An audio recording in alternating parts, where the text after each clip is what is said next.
പക്ഷേ ഒരു ഖദീജ ടീച്ചർ കഴിഞ്ഞ ദിവസം ഒരു ഓഡിയോ ക്ലിപ്പ് പുറത്തിറങ്ങി. അത് ഈ പറഞ്ഞതുപോലെ ഓണം മറ്റു മതത്തിൻ്റെ ഒരു ആഘോഷമാണ്, നമ്മളതിന് വലിയ പ്രാധാന്യം കൊടുക്കണ്ട, നമ്മുടേതായ ആഘോഷങ്ങൾ വരുന്നുണ്ട്, അത് നമുക്ക് നന്നായി ആഘോഷിക്കാവുന്ന തരത്തിലൊരു ഓഡിയോ ക്ലിപ്പ് പുറത്തു വന്നു. അത് ആ ടീച്ചർക്കെതിരെ ഇപ്പോൾ കേസെടുത്തിരിക്കുന്നു. അപ്പോൾ ശരിക്കും പറഞ്ഞാൽ ടീച്ചറെ മാത്രം കുറ്റപ്പെടുത്താൻ കഴിയില്ല. ഒരു മാനേജ്മെൻറ്റിൻ്റെ ഭാഗത്തുനിന്നൊരു നിർദ്ദേശം കിട്ടിയതിൻ്റെ അടിസ്ഥാനത്തിലാകാം ഇത്തരത്തിലുള്ള ഒരു സന്ദേശം ഉണ്ടായത്. ശരിക്കും ഇത്തരം പ്രവണതകൾ ഒരു ശരിയായ രീതിയായി തോന്നുന്നില്ല. കാരണം ഇപ്പം നമുക്കറിയാം, ഇതിപ്പം ഇത്തരം ഇത് ചിലപ്പോൾ ക്രിസ്ത്യൻ മാനേജ്മെൻറ്റിൻ്റെ സ്കൂളിലുണ്ടായിരിക്കാം, ചിലപ്പോൾ ഹിന്ദുക്കളുടെ സ്കൂളുകളിലും ഉണ്ടായിരിക്കാം, ഒരുപക്ഷെ ഇതൊന്നും പുറത്തു വരാത്തതായിരിക്കാം. എന്നിരുന്നാൽ കൂടിയും ഇതൊരു സമൂഹത്തിന് നൽകുന്നൊരു സന്ദേശം തെറ്റാണ്. അതിന് ഏത് മതമാണെങ്കിലും, ഹിന്ദു മതമാണെങ്കിലും ക്രിസ്ത്യൻ മതമാണെങ്കിലും ഇസ്ലാം മതമാണെങ്കിലും ഇത്തരത്തിൽ കുട്ടികളെ ആ രീതിയിൽ വേർതിരിക്കുന്നതിനോട്, അല്ലെങ്കിൽ ആ ആഘോഷങ്ങളെ പോലും അത്തരത്തിൽ, പ്രത്യേകിച്ച് ഓണത്തെയൊക്കെ ആ രീതിയിൽ കാണുന്ന ആ ഒരു പ്രവണത ശരിക്കും ഒരു എന്തെങ്കിലും വിധത്തിൽ അതിന് ഒരു നിയന്ത്രണം ഏർപ്പെടുത്തേണ്ടതില്ലേ? നിയന്ത്രണം വേണമെന്ന് മാത്രമല്ല, അതിശക്തമായ നടപടികൾ വേണം. ഇതിപ്പോ ഒരു പുതിയ സംഭവമല്ല, ഒറ്റപ്പെട്ട സംഭവമല്ല. ഒരുപക്ഷെ സ്കൂൾ ഗ്രൂപ്പിൽ ഒരു ചർച്ച വരുന്നു, ഒരു അധ്യാപിക തന്നെ ഓണം ഹിന്ദുവിൻ്റെ ആഘോഷമാണ്, മുസ്ലിം കുട്ടികൾ അതിനകത്ത് പങ്കെടുക്കരുത് എന്ന് ഗ്രൂപ്പിലിടുന്നു. അത് ആരൊക്കെയോ ചേർന്നൊരു പക്ഷേ അതിനോട് വിയോജിപ്പുള്ളവർ ആ ഗ്രൂപ്പിൽ തന്നെ ഉള്ളതുകൊണ്ട് അത് പുറത്തു വരുന്നു, അത് വാർത്തയാവുന്നു. അതിനെതിരായിട്ട് അവിടുത്തെ യുവജന സംഘടനകൾ, രാഷ്ട്രീയ പാർട്ടികൾ, KSU, ഇവർ DYFI ഒക്കെ വലിയ തോതിൽ സ്കൂളിന് മുമ്പിൽ പ്രതിഷേധം സംഘടിപ്പിക്കുന്നു. DYFIക്കാർ കൊടുത്തൊരു കേസിൻ്റെ അടിസ്ഥാനത്തിലാണ് ഇപ്പോൾ കേസ് എടുത്തിരിക്കുന്നത് ടീച്ചർക്കെതിരായിട്ട്. പക്ഷേ ഞാൻ മനസ്സിലാക്കുന്നത് ഇത്രയും ബഹളമായി തീർന്നത് കൊണ്ടായിരിക്കാം എന്തായാലും ആ സ്കൂൾ മാനേജ്മെൻറ്റ് വളരെ ശക്തമായി രംഗത്ത് വന്നിട്ടുണ്ട്. ഞങ്ങൾ അറിഞ്ഞുകൊണ്ടല്ല, ഞങ്ങൾ എല്ലാ കൊല്ലവും ഞങ്ങളുടെ സ്കൂളിൽ ഓണാഘോഷം നടത്താറുണ്ട്. ഇത് സ്കൂളിൻ്റെ താല്പര്യത്തിനെതിരായി മറ്റാർക്കോ വേണ്ടി ടീച്ചർ ഇട്ടതാണ് എന്ന് പറയുകയും വിദ്യാഭ്യാസ വകുപ്പ് ഇപ്പോൾ മന്ത്രിയുടെ നിർദ്ദേശപ്രകാരം അന്വേഷണം ഉത്തരവിട്ടിട്ടുണ്ട്. വകുപ്പ് തല അന്വേഷണം നടക്കുന്നുണ്ട്. പോലീസിലെ കേസ് അന്വേഷിക്കുന്നുണ്ട്. പോലീസിലെ കേസിൽ പ്രാഥമികമായി ഇപ്പോൾ ഇന്ന് പത്രത്തിൽ കണ്ടത് അവിടുത്തെ ഇത്തരമൊരു ക്യാമ്പയിൻ ഈ ടീച്ചർ ഒറ്റക്കല്ലാന്ന് തോന്നുന്നുണ്ട്. അത് മാനേജ്മെൻറ്റ് അറിഞ്ഞുകൊണ്ടല്ല എന്ന് ആ സ്കൂളിൻ്റെ മാനേജർ മജീദ് എന്നോ മറ്റോ പേര് അദ്ദേഹത്തിൻ്റെ പത്രപ്രസ്താവന കണ്ടു.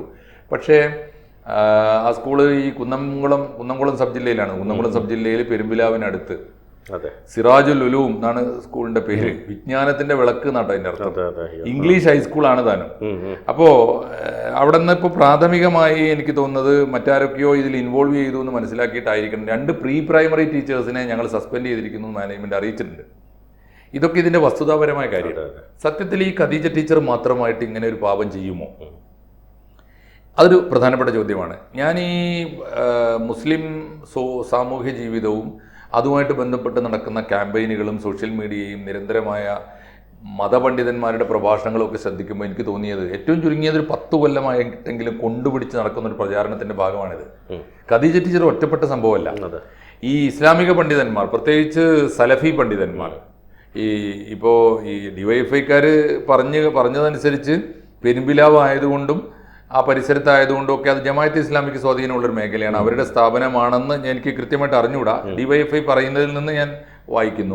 പക്ഷെ ജമാഅത്തുകാർ മാത്രമല്ല, ഇത് ജമാഅത്തെ ഇസ്ലാമിക്കാരെക്കാൾ ശക്തമായി പ്രചരിപ്പിക്കുന്നത് മുജാഹിദ് വിഭാഗം കൂടിയാണ്. പ്രത്യേകിച്ച് മുജാഹിദ് വിഭാഗത്തിൽ പിളർപ്പുണ്ടായപ്പോൾ അതിലൊരു പ്രധാനപ്പെട്ട ഗ്രൂപ്പ്, ഈ വിസ്ഡം ഗ്രൂപ്പ് എന്ന് പറയുന്ന ഗ്രൂപ്പ് അതിശക്തമാണ്. അതാണ് അവരുടെ പണ്ഡിതന്മാരാണ് ഈ ഘോരമായ പ്രസംഗം നടത്തുന്നത്.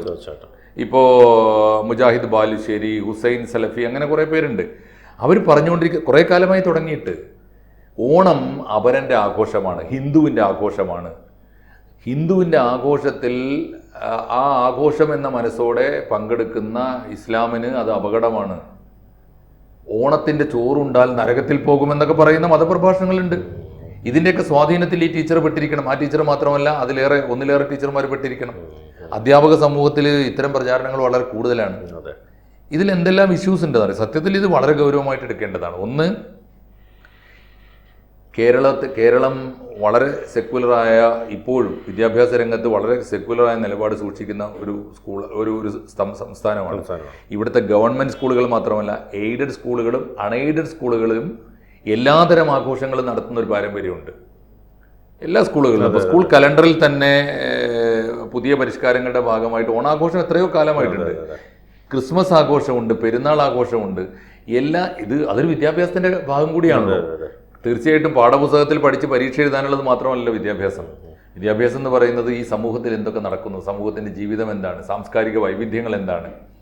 ഓരോ വീട്ടിൽ നിന്നും വ്യത്യസ്ത വിശ്വാസങ്ങളും ആചാരങ്ങളും സംസ്കാരങ്ങളുമായിട്ട് വരുന്ന കുട്ടികൾ ഒരു ബെഞ്ചിലിരിക്കുകയും. അല്ല, അത് മാത്രമല്ല, ഇത് ഇപ്പോഴത്തെ വിദ്യാഭ്യാസ സമ്പ്രദായം തന്നെ മാറി. കാരണം നമ്മളെ കാലത്ത് ഇങ്ങനെ സ്കൂളിൽ ഇരുത്തി പഠിപ്പിക്കുന്നു, അധ്യാപകൻ അടിക്കുന്നു എന്നതിൽ നിന്ന് മാറി ഇപ്പോൾ കുറച്ചുകൂടെ വിശാലമായ രീതിയിൽ ഇതിന് പുറത്തേക്കും, അതായത് പാഠ്യേതര വിഷയങ്ങളിലും അല്ലാതുള്ള കാര്യങ്ങളൊക്കെ പുറത്തേക്ക് പോകുന്നു, സമൂഹത്തിൽ ഇറങ്ങുന്നു, അതെ, ലോക്കൽ റിസോഴ്സിനെ ഉപയോഗിക്കുന്നു, എക്സിബിഷൻസ് സംഘടിപ്പിക്കുന്നു, പ്രദർശനം സംഘടിപ്പിക്കുന്നു, ഫീൽഡ് ട്രിപ്പുകൾ നടത്തുന്നു, മുത്തശ്ശിമാരെ ഇന്റർവ്യൂ ചെയ്യുന്നു, പരമ്പരാഗത ജ്ഞാനം ആർജിക്കുന്നു, അതെ അതെ, പിന്നെ വനപ്രദേശങ്ങൾ സന്ദർശിക്കുന്നു, മല സന്ദർശിക്കുന്നു, പരിസ്ഥിതിയായിട്ട് പഠിക്കുന്നു. അപ്പോൾ ഇത് ഒരു സങ്കുചിതതയിലേക്ക് കൊണ്ടുപോകും. അതിനേക്കാളൊക്കെ ഏറെ പ്രാദേശിക ചരിത്രം സ്വയം നിർമ്മിക്കുന്നു. നമ്മുടെ കുട്ടികൾ വളരെ വളർന്നു കഴിഞ്ഞിരിക്കുന്നു, വിദ്യാഭ്യാസം ഒരുപാട് മാറിയിരിക്കുന്നു. ആ സമയത്ത് യഥാർത്ഥത്തിൽ നമ്മുടെ നാട്ടിൽ നടക്കുന്ന എല്ലാതരം ആഘോഷങ്ങളെയും ഒരു സ്കൂളിൽ ഒരു കുട്ടിയുടേതാണെങ്കിൽ പോലും അത് പരസ്പരം മനസ്സിലാക്കേണ്ടതുണ്ട്. അവളുടെ സംസ്കാരം ഇതാണ്, വിശ്വാസം ഇതാണ്,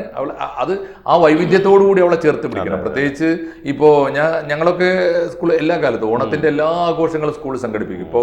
ഇപ്പോൾ സമയമാണ്, 27-ാം തീയതി മറ്റാണ് പൂട്ടുന്നത് സ്കൂള്. പക്ഷെ അതിനു മുമ്പ് തന്നെ ഓണാഘോഷം നടത്തിയിരിക്കും. സ്കൂൾ അടക്കുന്നതിന് മുമ്പ് ക്രിസ്മസ് അവധിക്ക് മുമ്പ് ക്രിസ്മസ് ആഘോഷം നടത്തും.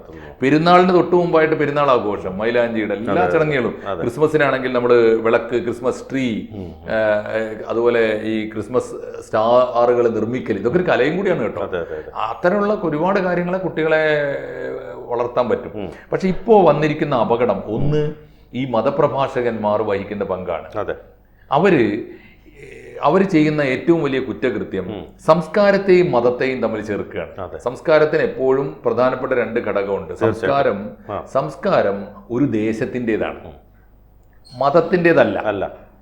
ആലോചിച്ച് നോക്കൂ. അങ്ങനെ വരുമ്പോൾ സംസ്കാരത്തെ മതമാക്കി തീർത്തിട്ട് ഇപ്പോൾ ഓണാഘോഷം എന്നത് ഖുറാനിൽ പറഞ്ഞിട്ടുണ്ടോ, ഹദീസുകൾ പറഞ്ഞിട്ടുണ്ടോ, ഇസ്ലാമിൻ്റെ സ്ക്രിപ്റ്റിലുണ്ടോ നോക്കിയിട്ട് ഓണാഘോഷം നടത്താൻ പറ്റുമോ? ക്രിസ്മസ് നടത്താൻ പറ്റുമോ? അപ്പോൾ ന്യൂ ഇയർ ആഘോഷിക്കാൻ പാടില്ല. ലോകം മുഴുവനുള്ള മനുഷ്യരെ ആഘോഷിക്കുന്ന ഒരു ഗ്ലോബൽ ഫെസ്റ്റിവലാണ്, അതുപോലും നടത്താൻ പാടില്ല. ബർത്ത്ഡേ ആഘോഷിക്കാൻ പാടില്ല, കേക്ക് മുറിക്കാൻ പാടില്ല. അങ്ങനെ കേക്ക് എന്ന് പറഞ്ഞാൽ ഏതോ തരത്തിൽ ചർച്ചിലെ ഒരു ആചാരവുമായിട്ട് ബന്ധപ്പെട്ടതാണ് ഈ കേക്കും വീഞ്ഞും ഒക്കെ. അപ്പൊ ഇങ്ങനെ സംസ്കാരത്തിന്റെ പേരിൽ സമൂഹത്തെ ഭിന്നിപ്പിക്കുന്ന ഒരു നയം അത് കഴിഞ്ഞ കുറെ കാലമായി തുടങ്ങിയിട്ടുണ്ട്. ഇസ്ലാമിക മതസമൂഹത്തിനകത്ത് വളരെ ശക്തമാണ്. അതിന്റെ ഭാഗമാണ് ടീച്ചർ. അതുകൊണ്ട് ഖദീജ ടീച്ചർ ഒരു പ്രതീകം മാത്രമാണ്, ടിപ്പ് ഓഫ് എൻ ഐസ്ബർഗ് ആണ്. അതിനേക്കാൾ വലിയ അപകടം പതിയിരിക്കുന്നു എന്നാണ് അർത്ഥം. ഞാൻ തന്നെ നേരിട്ട് അനുഭവിച്ചൊരു കാര്യമുണ്ട്. ശബരിമലയിലെ അരവണ പായസം ക്ലാസ്സിൽ ഏതെങ്കിലും കുട്ടി സ്നേഹപൂർവ്വം കൊണ്ടുവന്ന് അധ്യാപകന് കൊടുത്താൽ ആ അധ്യാപകൻ അത് വളരെ ആഘോഷപൂർവ്വം കുട്ടികളെ കൈ കഴിയിച്ച് കുട്ടികൾക്കൊക്കെ കൊടുത്ത് അധ്യാപകനും കഴിക്കുന്ന ഒരു സംസ്കാരം ഞങ്ങളൊക്കെ സ്കൂളുകളിൽ എന്നും ഉണ്ട്. എല്ലാതരം അധ്യാപകരും നോമ്പ് കഞ്ഞി നമ്മളെല്ലാവരും പോയി നോമ്പ് കഞ്ഞി കുടിക്കും, കർക്കിടക കഞ്ഞി കുടിക്കും, എല്ലാം നമ്മൾ ചെയ്യുന്നതാണ്. പക്ഷെ അതിനെ ഒരു അന്യമതത്തിൻ്റെതാണെന്ന് കുട്ടികൾക്ക് പഠിപ്പിച്ചു കൊടുക്കുകയാണ്. രണ്ടു തരം അപകടങ്ങളുണ്ട്. ഒന്ന്, സിറാജുൽ ഉലൂം എന്നൊക്കെ പറഞ്ഞ് സ്കൂളുകൾക്ക് പേര് കൊടുത്താൽ ഒരു കുഴപ്പമില്ല. പക്ഷേ യഥാർത്ഥ അറിവിന്റെ വിളക്കാകണം അവിടെ. അതിന് പകരം വിഭാഗീയമായ അറിവായി കഴിഞ്ഞാൽ ഈ ഇത്തരം സ്കൂളുകളിൽ നിന്ന് പുറത്തിറങ്ങുന്നത് മുഴുവനും ഒരുതരം മതമൗലികവാദ സ്വഭാവമുള്ള കുഞ്ഞുങ്ങളായിരിക്കും. മതക്കുഞ്ഞുങ്ങൾ, ജാതി കുഞ്ഞുങ്ങൾ പിറന്നിറങ്ങുന്ന സ്കൂളുകളായിത്തീരും. അതുകൊണ്ട് ഇപ്പോൾ നമ്മൾ ന്യൂനപക്ഷ അവകാശം എന്നൊക്കെ പറഞ്ഞിട്ട് യഥാർത്ഥത്തിൽ ന്യൂനപക്ഷ അവകാശം എന്താണ്? ന്യൂനപക്ഷ അവകാശം ഓരോ ന്യൂനപക്ഷ സമുദായത്തിനും മത്സരിച്ച് സ്കൂളുകൾ നടത്തി വിദ്യാഭ്യാസ കച്ചവടം നടത്താനുള്ള അവകാശമാണോ? ഇനി ആ അവകാശം കൊണ്ട് അവർ ലാഭം ഉണ്ടാക്കിക്കോട്ടെ, സംസ്കാരത്തിന് ഇത്രയേറെ കളങ്കം ഉണ്ടാക്കിയാലോ? അതൊന്ന്. രണ്ട്, പൊതുവിദ്യാലയങ്ങളിൽ പൊതുസമൂഹം നടത്തുന്ന ആഘോഷങ്ങളെ ഇങ്ങനെ ജാതി തിരിക്കാൻ തുടങ്ങിയാലോ? അത് ഒരു പുതിയ സ്വത്വ രാഷ്ട്രീയത്തിന്റെ ഭാഗമാണ്, ആഗോളതലത്തിലുണ്ടത്. ഇനി ഇതിലൊരു പ്രധാനപ്പെട്ട പ്രതി കൂടി ഉണ്ട് കേട്ടോ. ആ കൂട്ടം പ്രതികളെ കൂടി നമ്മൾ കാണണം. അത് മതപണ്ഡിതന്മാർ മാത്രമല്ല, നമ്മുടെ കൂട്ടത്തിൽ ഒരുതരം സ്യൂഡോ സെക്കുലർ ബുദ്ധിജീവികളുണ്ട്. ശ്രദ്ധിച്ചിട്ടുണ്ടോ? അപ്പോൾ അത് ബിനു ശ്രദ്ധിച്ചിട്ടുണ്ടോ എന്ന് എനിക്കറിയില്ല. കേരളത്തിൽ ആദ്യം ഓണം ആരുടേതാണ് എന്ന ചോദ്യം ഉയർത്തിയത് ഇസ്ലാമിക സമൂഹമല്ല, മതേതര സമൂഹമാണ്. മതേതര സമൂഹം എന്ന് പറയുന്ന പ്രത്യേകിച്ച് CPM ബുദ്ധിജീവി എന്നറിയപ്പെടുന്ന KEN കുഞ്ഞാമതൊക്കെയാണ്. ഓണത്തിന് കാളൻ മതിയോ, കാളയിറച്ചി വേണ്ടേ എന്നൊക്കെ ചോദിച്ചിരുന്നു. അതായത് ഒരു ആഘോഷം ഒരു ജാതിയുടേതാക്കി തീർക്കുക. അപ്പോഴാണ് അപ്പുറത്ത് ബദൽ വന്നത്. വേറൊരു കൂട്ടർ ദളിത് മൗലികവാദികൾ ചോദിച്ചു ഓണം ആരുടേതാണ്, സവർണൻ്റേതാണോ അവർണൻ്റേതാണോ? അപ്പുറത്ത് വേറൊരു കൂട്ടർ പറഞ്ഞു ഇത് ആരുടേതാണ്, വാമനന്റെ ആഘോഷമാണ്, മഹാബലിയല്ല ആഘോഷിക്കേണ്ടത്. ആഘോഷമാണ്. അതുപോലെ തന്നെ ഇവിടെ വടക്കേ മലബാറിലൊക്കെ ഈ ഓണത്തിന് നോൺ വെജ് വിഭവങ്ങളുണ്ട്. അത് ഓരോരുത്തരുടെ അത് ഭക്ഷണം എന്ന് പറയുന്നത് അവരുടെ എന്ത് കാര്യമുണ്ട് അതിനകത്ത് വേർതിരിവിന്റെ ആവശ്യമില്ല. എന്റെ ബിനു ആഘോഷം എന്ന് പറഞ്ഞാൽ എന്താ? മനുഷ്യന് ഏറ്റവും വിശിഷ്ടമായി തോന്നുന്നത്, ഏറ്റവും ഇഷ്ടമുള്ളതെന്തോ അത് കഴിക്കുന്നതിനാണ് ആഘോഷം എന്ന് പറയാ. എൻ്റെ ചെറുപ്പകാലത്തൊക്കെ നമ്മുടെ അയൽപക്കത്തെ ഓണത്തിനൊക്കെ നമ്മൾ പോകുമ്പോൾ അന്നൊന്നും ഈ ഓണത്തിന് നോൺ ഉണ്ടായിരുന്നില്ല. പക്ഷെ സമീപകാലത്ത് കുട്ടികളൊക്കെ എല്ലാ നാടുകളിലും പോയി പണിയെടുക്കാൻ തുടങ്ങിയപ്പോൾ അവരുടെയൊക്കെ വീട്ടിൽ തന്നെ എല്ലാ പച്ചക്കറി സദ്യ ഉണ്ടാവും, കൂട്ടത്തിലൊരു ചിക്കൻ ഫ്രൈ ഉണ്ടാവും. എന്ന് പറഞ്ഞാൽ ഓണത്തിനും വിഷുവിനും ഒക്കെയുള്ള സദ്യക്ക് ചിക്കനും മട്ടനും ഒക്കെ വരാൻ തുടങ്ങി. അല്ല, അതിനേക്കാൾ വിചിത്രമായിട്ടുള്ളത് പണ്ട് നമുക്കറിയാം മരണം കഴിഞ്ഞാൽ 41 ദിവസം വരെ വെജിറ്റേറിയൻ ആയിരുന്നു. ഇപ്പൊ 16-ന് ഈ മുറിക്കാൻ വേണ്ടി വില മുറിക്കാൻ എന്ന് പറഞ്ഞിട്ട് നോൺ വെജ് കൊല്ലത്തൊക്കെ വരുന്നേ. എന്താ കാര്യം എന്നറിയോ? ഈ വിയർപ്പ് പങ്കിട്ട് ജീവിക്കുന്ന മനുഷ്യന്മാർ ഒരു അമ്മ പെറ്റ മക്കളെ പോലെ ജീവിക്കുന്നവരാണ്. എല്ലാം പങ്കിടുന്ന അവർ രുചിയും പങ്കിടും. ഇപ്പൊ എന്റെ വീട്ടിലൊന്നും പെരുന്നാളിനും ഒന്നും ഒരു കാലത്തും ഞങ്ങൾ പാൽപ്പായസം ഉണ്ടാക്കാറുണ്ടായിരുന്നില്ല. പാൽപ്പായസം ഉണ്ടാക്കാൻ അറിഞ്ഞൂടാ. അപ്പൊ അതിന് പകരം ഇപ്പൊ നല്ല പാൽപ്പായസം ഉണ്ടാക്കാൻ തുടങ്ങി. ഈ പായസം മിക്സെങ്കിലും വാങ്ങിയിട്ട് ഉണ്ടാക്കാൻ തുടങ്ങി. എവിടുന്ന് വന്നതാ? ഇതൊക്കെ സംസ്കാരങ്ങൾ തമ്മിലുള്ള സമന്വയമാണ്. പരസ്പരം കൊടുക്കുകയും വാങ്ങുകയും ചെയ്തിട്ട് ഒന്നായി തീർന്ന് വളരുന്നതാണ് സംസ്കാരം എന്ന് പറയുക. അതുകൊണ്ട് ഈ ഖദീജ ടീച്ചർ ഒരു അപകടം പിടിച്ച സൂചനയാണ്. ഇത് എല്ലാവരും ചേർന്ന് ഉണ്ടാക്കിയ ഒരു ടീച്ചറാണ്. ഖദീജ ടീച്ചർ ആരുടെ സൃഷ്ടിയാണ് എന്ന് ഞാൻ ചോദിച്ചാൽ, എന്നോട് ചോദിച്ചാൽ ഈ സലഫി വഹാബി പണ്ഡിതന്മാരുടെ ഒരു പങ്കുണ്ട്. പ്ലസ് ഈ കപട മതേതര ചിന്തയുടെ ഭാഗമായിട്ട് ഈ സമൂഹത്തെ ഭിന്നിപ്പിക്കാൻ ശ്രമിച്ചിട്ട് ഈ അനാവശ്യമായ വിഭാഗീയത സമൂഹത്തിൽ ഉണ്ടാക്കാൻ ശ്രമിച്ചവർക്കും അതിൽ വലിയ പങ്കുണ്ട്. ഇടതു ബുദ്ധിജീവികൾക്ക് പങ്കുണ്ട് എന്നർത്ഥം. അതിനാണ് വെറുതെ എല്ലാ ആളുകൾ ഈ ജിഹാദി ലെഫ്റ്റ് എന്നൊക്കെ വിളിക്കുന്നത് അതിന്റെ ഭാഗമാണ്. ഇവരൊക്കെ ഉണ്ടാക്കി തീർത്തൊരു അപകടം. അല്ലെങ്കിൽ ഖദീജ ടീച്ചർക്ക് ഈ ധൈര്യം വരില്ല, പരസ്യമായൊരു ഗ്രൂപ്പിലിടാൻ ധൈര്യം വരില്ല. എന്തൊക്കെ പറഞ്ഞാൽ ഇപ്പോൾ ആ മാനേജ്മെന്റ് സമയത്തിന് ഉണർന്നിരിക്കുന്നു. ഇന്ന് അവിടെ ആഘോഷപൂർവ്വം ഓണാഘോഷം നടക്കുന്നുണ്ട്. അത്രേ വിദ്യാഭ്യാസ വകുപ്പിന്റെ പ്രതിനിധികളും മേലുദ്യോഗസ്ഥന്മാരൊക്കെ പങ്കെടുക്കുന്ന ഓണാഘോഷം നടക്കുമെന്ന് അവർ പ്രഖ്യാപിച്ചിട്ടുണ്ട്. അത് ആവശ്യമാണ്. അത് ഭയപ്പെടുന്നതുകൊണ്ടല്ല, നമുക്ക് തോന്നണം ഓണം നമ്മുടെ ദേശീയ ആഘോഷമാണ്. അത് എല്ലാവർക്കും ആഘോഷിച്ചാൽ എന്താണ്? ടീച്ചർ തന്നെ ഈ ഒരു മാറ്റത്തിന് തുടക്കമാവട്ടെ. തീർച്ചയായിട്ടും വലിയ സൂചനയാണ്. ഖദീജ ടീച്ചർ ഒരു നല്ല സൂചനയാണ്. അത് നല്ലൊരു പാഠമാകേണ്ടതുണ്ട്. നമ്മുടെ വീട്ടുമുറ്റത്ത് ഒരു ഊഞ്ഞാല് കെട്ടിക്കൊടുത്താൽ ഏത് ഇസ്ലാമാണ് ഇല്ലാതാകുന്നത്? നമ്മുടെ വീട്ടിലേക്ക് കയറി വരുന്നിടത്ത് ഒരു അത്തപ്പൂക്കളം ഇട്ടാൽ ഏത് ഇസ്ലാമാണ് തകർന്നു പോവുക? പകരം എൻ്റെ നാടിൻ്റെ ഒരു വലിയ ആഘോഷത്തിൽ ഞാൻ പങ്കാളിയാവുകയാണ് ചെയ്യുന്നത് എന്ന ബോധം. ഒറ്റ കാര്യം കൂടി പറഞ്ഞാലേ പൂർത്തിയാവുള്ളൂ. ഇവിടെ ഒരു 10 നൂറ്റാണ്ട് മുമ്പ് ആദ്യം വന്ന മുസ്ലിം തലമുറയുണ്ടല്ലോ, ആദ്യമായി കേരളത്തിൽ വന്ന മുസ്ലിം തലമുറ, അവരാണ് ഏറ്റവും പ്രവാചകന്റെ കാലത്ത് വന്ന മുസ്ലിങ്ങളാണ്. അവർക്കാണ് ഇസ്ലാമിന്റെ സംസ്കാരം ഏറ്റവും കൂടുതൽ ഉണ്ടായിരുന്നത്.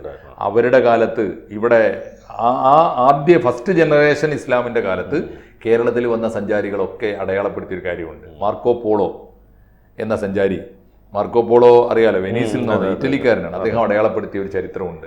അദ്ദേഹം കൊടുങ്ങല്ലൂരിൽ വന്ന് കപ്പലിറങ്ങുമ്പോൾ കൊടുങ്ങല്ലൂരിലെ വലിയ പള്ളി, അതാണല്ലോ കേരളത്തിലെ ഏറ്റവും പ്രസിദ്ധമായ പള്ളി, ചേരമാൻ മസ്ജിദ്, ആ പള്ളി മുറ്റത്ത് മഹല്ല് കമ്മിറ്റിയുടെ നേതൃത്വത്തിൽ ഓണാഘോഷം നടക്കുന്നു.